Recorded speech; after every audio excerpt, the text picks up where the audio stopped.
Bonjour à tous, voici une petite vidéo pour vous parler du symétrique d'un point par rapport à une droite. Tout d'abord, intéressons-nous à la technique pour tracer le symétrique d'un point par rapport à une droite à l'équerre.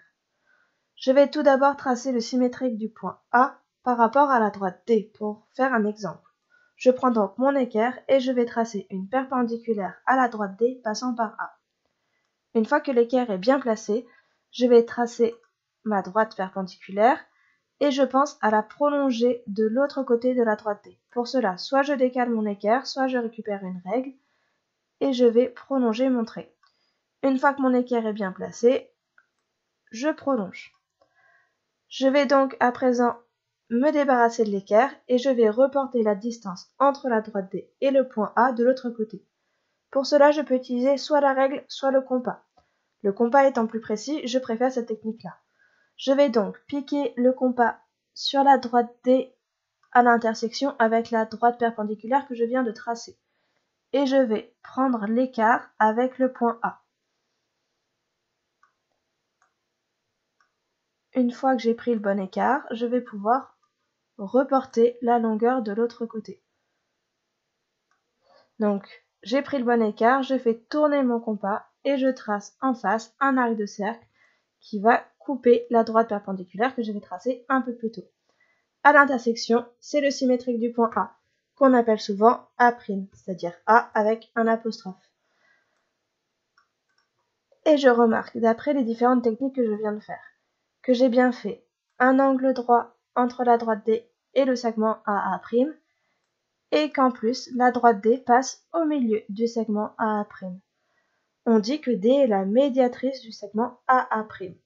Et c'est une autre manière de définir le symétrique d'un point par rapport à une droite. Deuxième solution pour tracer le symétrique d'un point par rapport à une droite.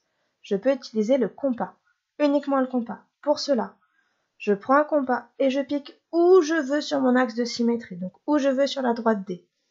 Et je vais aller prendre l'écart avec le point A. Donc je prends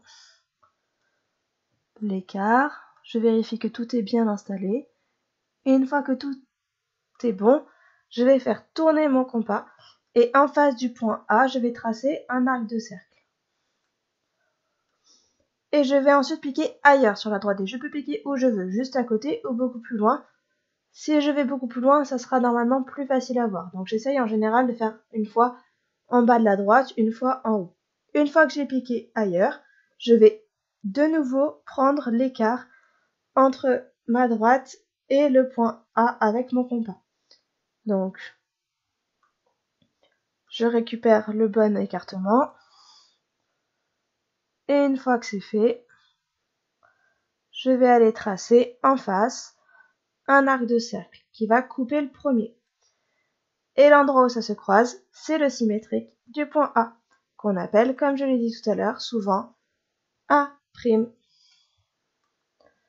Et nous avons tracé notre symétrique. J'espère que tu as bien compris la deuxième méthode. Il reste un dernier cas particulier dont j'aimerais te parler.